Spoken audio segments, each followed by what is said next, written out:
Hello, welcome to another edition of Blood, Sweat and Metal. My name is Jamie McNichol. I'm your host. As always, I'll give you the interviews here solely on the YouTube channel. As you can see, I'm wearing my Def Leppard t-shirt I got given for Christmas. It's probably one of my favourite shirts. I always loved Def Leppard, and I still do. This is the new shirt that I was given, and it's the first album. I was brought up on Def Leppard since the first album right to the latest album, which is the self-titled album, and it's been one of the many influence of bands that have influenced me over the many, many years. As a matter of fact, I'm very inspired by Rick Allen, the drummer. Not only does he play with one arm, but how he maintained the credibility and the craft and work ethic that he had since he lost his arm in that tragic accident back in 1984. I want to ask, you probably see me with a lot of band t-shirts, so if you've got band t-shirts, what's one of your favourite t-shirts that you have collected over the years? If you've been to gigs or just walk down to your local shopping mall, you see a t-shirt shop with a specific item in there. What are the favourite t-shirts from your bands that you support? I mean, I've got many band t-shirts here. So as a matter of fact, this is probably the one of a few that are not black. I've got many black t-shirts from bands from Kiss to AC/DC to Ice Earth to Metallica, Iron Maiden. I've got many black t-shirts in my wardrobe, but this is just one of a few that's not black. It's pretty fascinating when you do your laundry and don't see a black t-shirt in the pile, or you see a different colour than black in the thing. But hey, I'm not complaining. I mean, I'm quite loving my collection at the moment. So yeah. So what are your favourite band t-shirts you have? Share them on our YouTube channel in the comments below, and let's get inspired. You know, I've been collecting them since I was about 14. My first one was a Kiss My Ass t-shirt back in '94. And I remember walking in Chinatown in Sydney when I bought it. I was down at the Paddy's Market in '94, coming up to '95, before the Kiss tour in '95. I was walking around in Chinatown wearing it proudly and had an okay picture at the front, but as soon as you see the back called Kiss My Ass on the back, the looks I got, especially from the elderly people down there, was a bit of a fun sight and whatnot. Many places in Sydney where I was walking, they loved the front, but as soon as they saw the back, a different face was pulled on them. But that's one of my favourite stories I like to share. Was the very first t-shirt I had from a band was the Kiss My Ass t-shirt in '94, '95. So yeah, share your stories, share your favourite t-shirts that you have, and leave us a comment, as I said, down in the comments below in the YouTube channel. Well, tonight I have got another guest called Borknagar. We talk about their rise to fame as well, and also their latest album, which will be coming out very, very shortly. As a matter of fact, this album just blew me away. It's an outstanding album, as a matter of fact. I just want to bring up my notes on my notepad here in front of me. Just give me a second. Because this band needs a bit of a push here in Australia. And get the fans to discover them, get many people on board as much as possible, because this band really does need a lot of support, and they've got the support. But I just want to rally many other people, many other fans who just like music in general, that don't have to necessarily put bands in categories and whatnot, but fans in general. I want to talk to the real fans. I mean, everyone's a fan, but there's some that will put something on the shelf and just say that's crap. But I want those who are open-minded and listen. So Let's have a look. I've got to get these notes. Just hold up for a second. I have plenty of notes here, and I'm just flipping through the pages here. Just hold up for a minute, and I'll get to you. Sorry about this. I should have been more prepared. I am prepared, and I just can't find it. I will find it.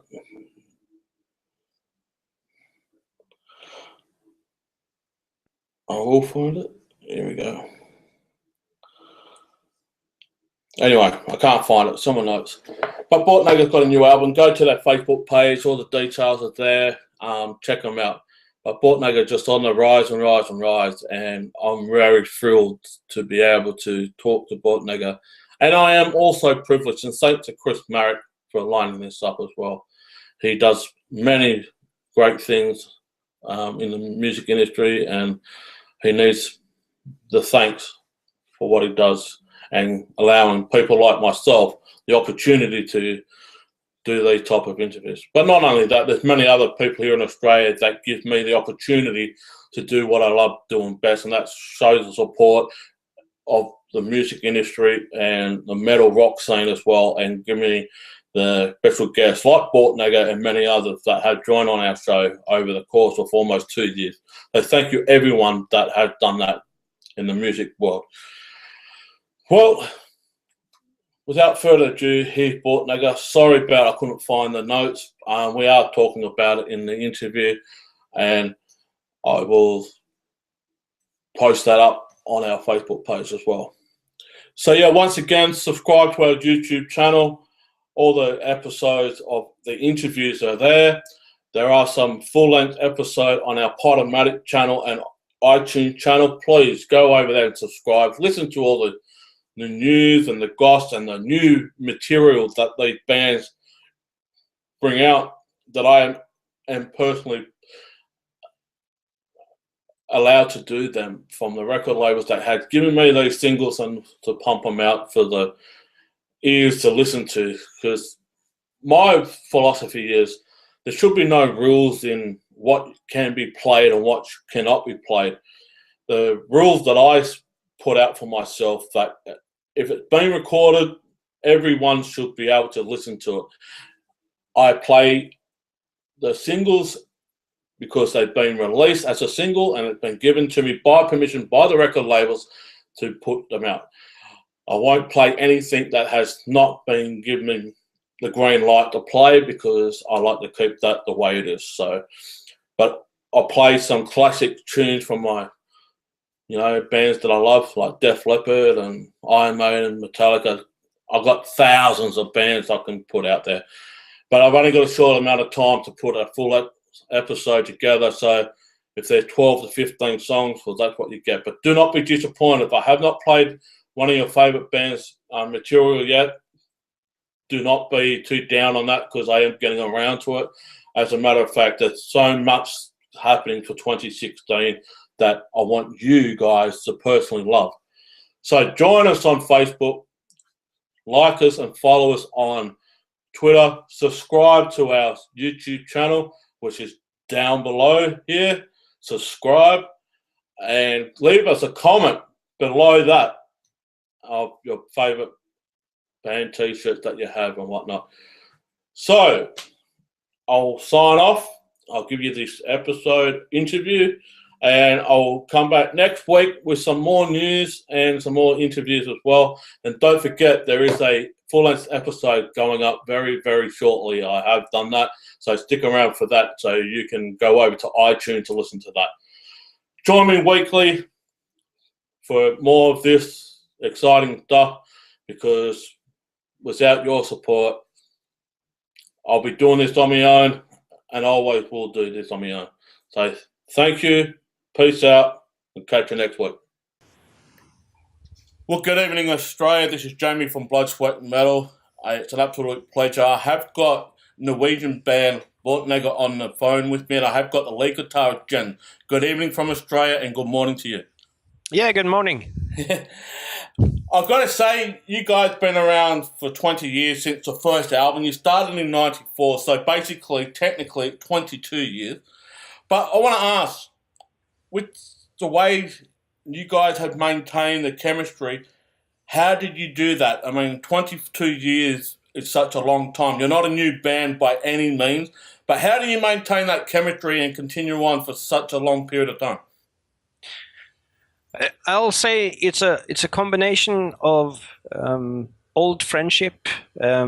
We're matured with it. We're not in our 20s anymore. It's not so much aggression, and also, we stopped being a professional band back in 2002 ish. So we haven't worked that much, and it kind of feeds the hunger. When you really want to make music and have like a project like this, it kind of feeds the hunger to go in now and then and do something. So yeah.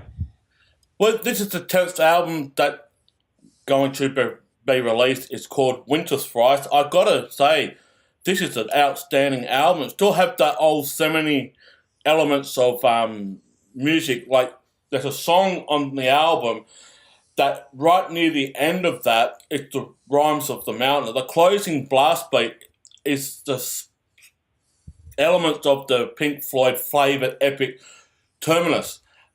Were you inspired by Pink Floyd growing up as a child, or was Oystein, was he influenced by Pink Floyd at a young age? Yeah, and he still is, and we both actually listen to Pink Floyd still. Øystein was very influenced by Pink Floyd through his father, so he got it with what's it called, the milk. Yeah, but what's really important for me to understand the band, and I have been understanding the band quite a while now, is that you're all great musicians. And you all bring something to the table. When it's a new album coming up or a new project, you all combine your efforts and your ideas together. There's not just one person saying you must do this, you must do that. Even though Oystein has got a theory, you've got some parts coming in, all the other members are all coming in with one. Is that the chemistry that's been there since the start, that you're all just blowing your ideas together?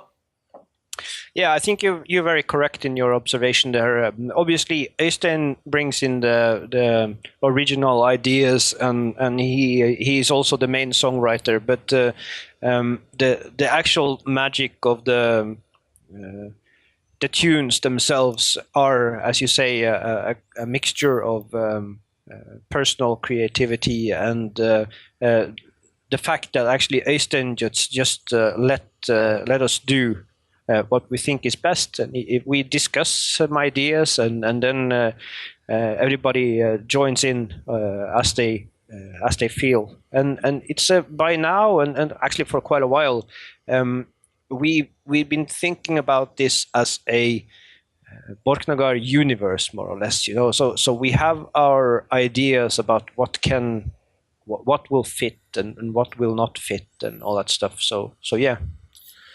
I mean, Borknagar has always been classified or started out as a black metal band, but musically speaking, you guys tried to reach outside of that box, so to speak. You tried to bring in so many different elements, but maintain the core element of black metal.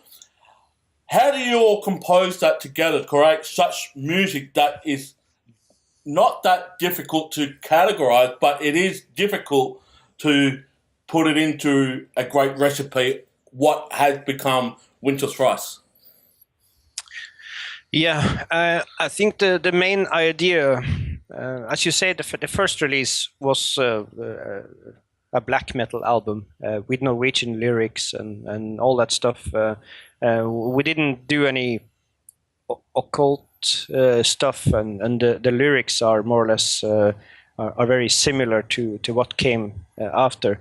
But after that, we kind of agreed that we wanted it to be to have a flavor of no limits. So obviously we have limits to what we do, but there's at one point we released all acoustic album, and we've been using flutes and Hammond organs and wah-wah pedals and you name it. So there's a vast.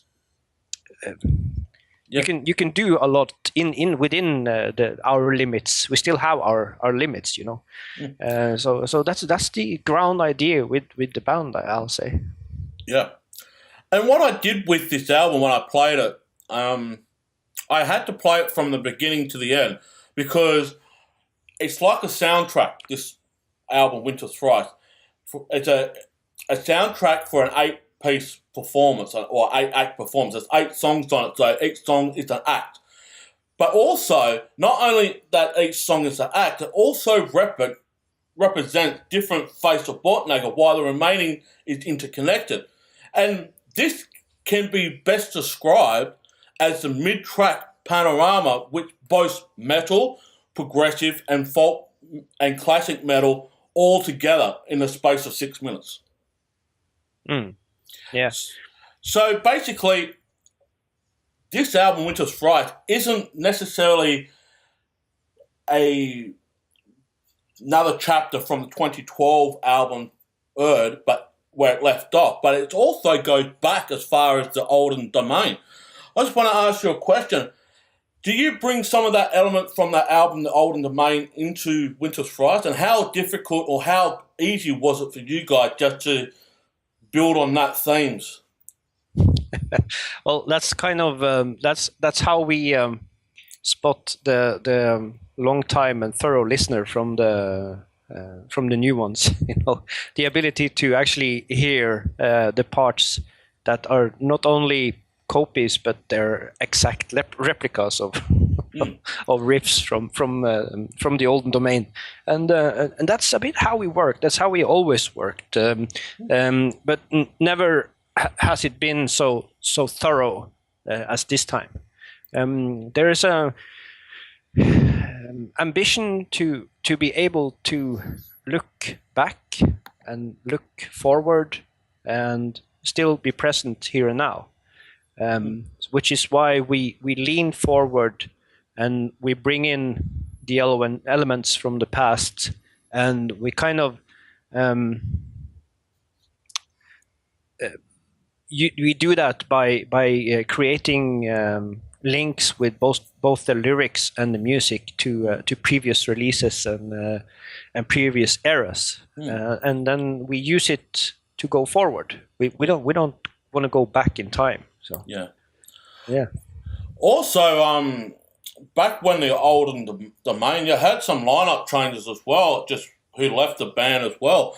How important for you guys to continue on from that? Because it's a bit of a challenge when someone leaves a band and the chemistry seemed to die down a bit. But how important was Borknagar to stay consistent after that lineup change?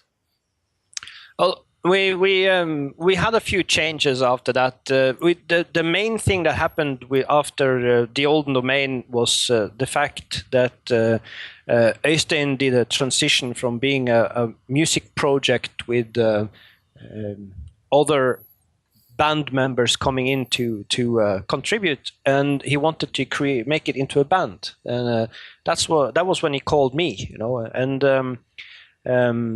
We had to do a few changes to be able to go on tours and all that, and it kind of escalated the situation. The biggest, probably the biggest loss was back when Vortex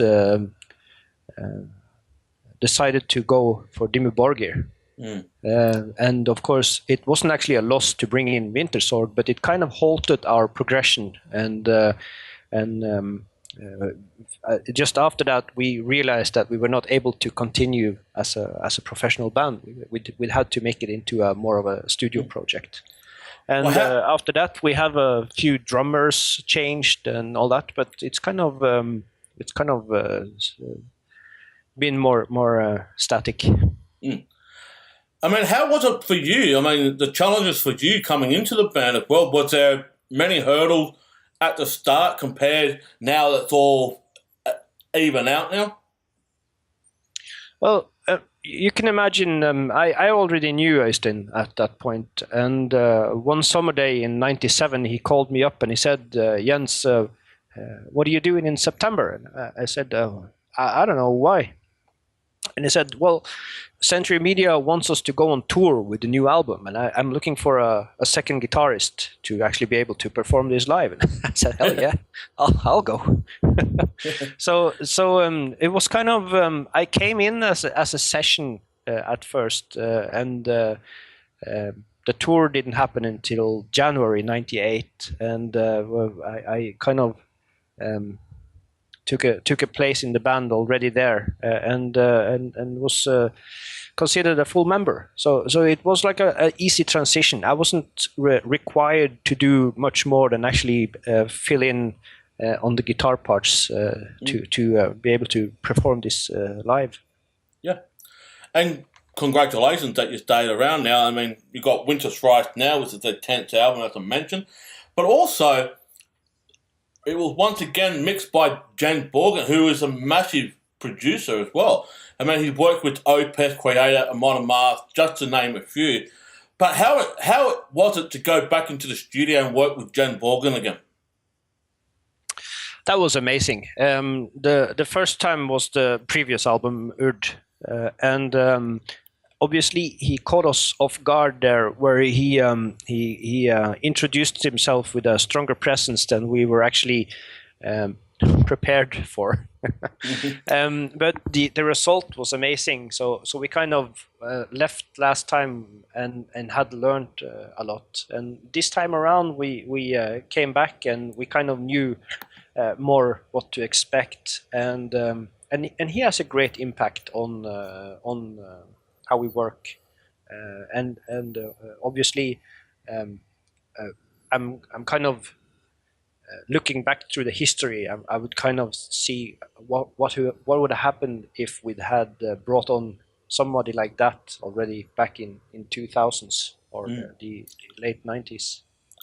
I want to mention something to the fans, and there's a good notice here, that when you purchase the limited edition Digipack CD version and the Gatefold 2 LP, it also comes with a bonus track, Dominant Winds, which is over 7 minutes long. Additionally, the Digipack will also include a Borknagar logo patch as well. So please, if you want to get the limited edition, you do get the bonus track, Dominant Winds. Was that something special for the fans to put that in a limited edition pack rather than putting that on the official album itself?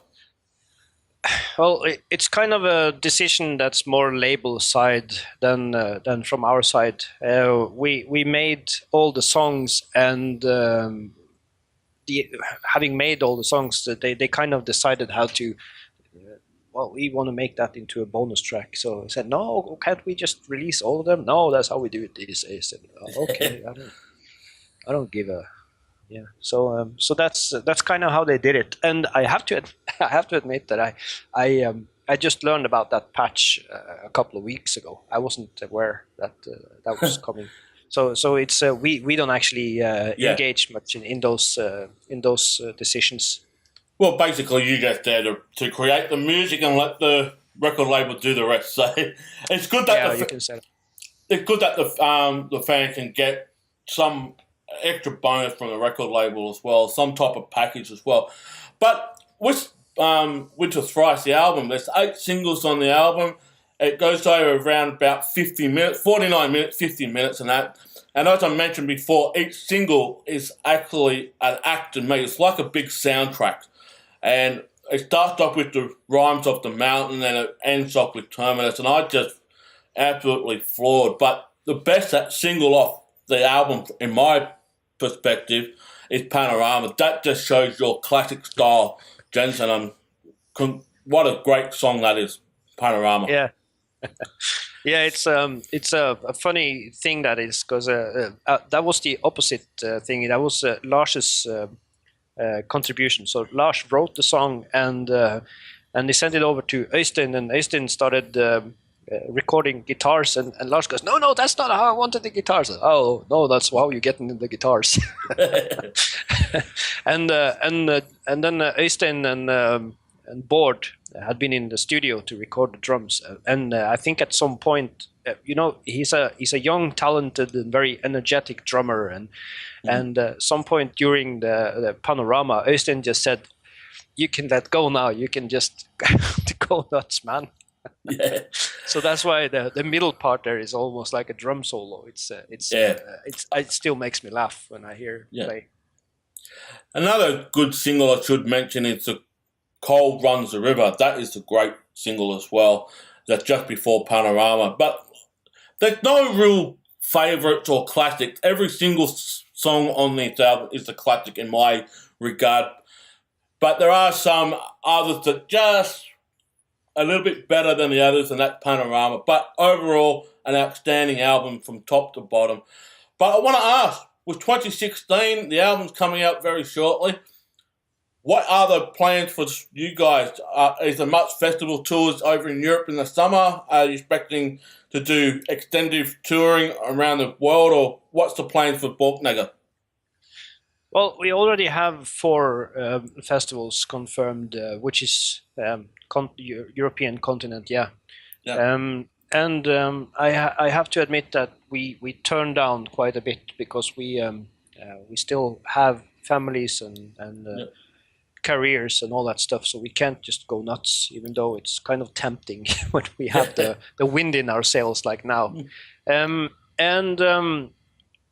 The other day, 2 days ago, or it was actually yesterday, I actually confirmed a European tour to our agent, having discussed that within the band. So we're going to be doing European tour in April. That would be awesome. So yeah, it's not actually announced yet, so I'll keep it details. Keep it under wraps for now. You announce it officially. But I want to go. We start talking about what to do in the fall. We're going to start talking about that pretty soon. And there's an ambition for both Asia, which includes Australia, and South America and North America. So let's see. Well, there you go, fans. If they come to Australia, make sure you get your tickets if they come here, because I really want to push these bands to come, especially Borknagar, to come to Australia. And if it happens, please go out and support it. But there's an important question I want to ask. Since the first album, or the first title album back in 1996, Borknagar, you almost released an album out every single year. But when it came into the 2000s, there's a little bit of a break between 2006 to 2010, even though you brought a compilation album out in 2008. Was there much changes going on into 2000 for not almost releasing an album every single year? Well, in the beginning there, in the 90s, I think Øystein had an abundance of both material and time, and then his daughter was born in 2002, which is kind of and that started happening to all of us, and that those kids, they're life changers. So it's kind of you have to do music when time when he was able to. And obviously, there in the 90s, we had a period there with a lot of focus, a lot of stamina. We were young and we were hungry, so it's very different now. After we released Universal in was that 2000? Yeah, 2010. 10. I think we kind of re-established a bit more hunger about the music. This time around, we had an actual ambition to release the album probably a year ago, but we simply weren't able to. We weren't able to schedule recording sessions and all that stuff because of time. So that's we ended up doing it like this. There is no better explanation. By now, we don't have a schedule for music. We just do it because we want to. So we have alternative careers and families and responsibilities and all that. So this is just an advanced hobby for us. So we don't really we won't bother going on a 6-month worldwide tour with bad conditions and all the stress and hazards and not seeing our kids and all that stuff. We really couldn't be bothered. So of course it's tempting when you sit back like this, but we know because we've been pretty active in the past, so we know how it pans out. Well, now that you're growing up and you're a bit more mature as a band as well, the hunger is still there. But do you guys get a bit distracted from the outside realm of the four walls outside the band for doing an album, say, like 4 years apart from to Winter Thrice? Compared what's going on with inside the band, there's other projects like Oystein doing a project or somebody else doing a project. Do you get distracted from that, from what's happening outside? So that's one of the reasons why things are a little bit toned down compared to what it was back in the 90s. I mean, you had so much hunger, so much passion, but the hunger is still there. The hunger is always there. It's just that you're not out in force as much as you'd like to be. Yeah, this is things have changed, and we kind of more mellow to the whole push. So it's not like, the reason why Vortex ended up quitting Borknagar back in 2000. It wasn't because he actually wanted to or needed to. It was because we had a conflicting tour offer with Dimmu Borgir, and he ended up choosing to go with Dimmu, and he wasn't able to go with us, so we had to replace him. Yeah. So it's not that we don't do that anymore. We say, okay, Board has booked a tour with Leprous in March, so we can't tour in March. If this was 15 years ago, we would have said, okay, we'll find another drummer and we'll tour in March. Yeah. So obviously this creates these time lapses where it looks like we're spending a whole lot of time, but everybody is kind of busy anyway. It's not like we sit around being bored. So that's the kind of idea. I'm the one that doesn't have any musical side projects, but I work. I'm an entrepreneur, so I kind of have my creative outlet doing startups and stuff like that. So it's a whole nother story. But for the fans, once again, Winter Thrice will be released very, very shortly at all your record stores around Australia. Please go and grab it when it gets released. As I mentioned before, it's an important notice from the record label. If you order the limited edition Digipack CD version and the Gatefold 2 LP, it also comes with a bonus track, Dominant Winds, and also additionally it comes with a band logo packs as well. But also, if you want to keep up to date with the band, please go to the official website at www.borknagar.com, and also you can go to their Facebook page at Borknagar Official and check out all the latest news and gossip and what have you in what the band is up to right now. Jens, I want to say thank you so much for joining. Also, if you've got one last thing you'd like to say to the fans down under, what would you like to say to them? Well, in these days where it's not easy to track support from direct album sales, you should be aware that visiting a band's website and support on the Facebook pages is kind of what triggers our decisions to where to set our noses. So do that. Be active. Tell us what you do, and then we can learn from it and see where we go on tour. Yeah. Well, fans, get over there, go onto their social media site on Facebook, and also go to their official website as well. You do have a Twitter account as well, Jens, so fans can check up on the band on Twitter? Yeah, I'm the one that maintains the Borknagar Facebook also. So you can start there. My Twitter account is JF Ryland, which is So also what I use. Yeah. just go to their official Facebook page, and Jens will speak to you personally or when he can, and he'll keep you up to date with all the news that's happening with inside the band and tour and whatnot. Jens, thank you so much, and we cannot wait for the official release of this album. I've got the promo from Central Media, but I cannot wait for the official release.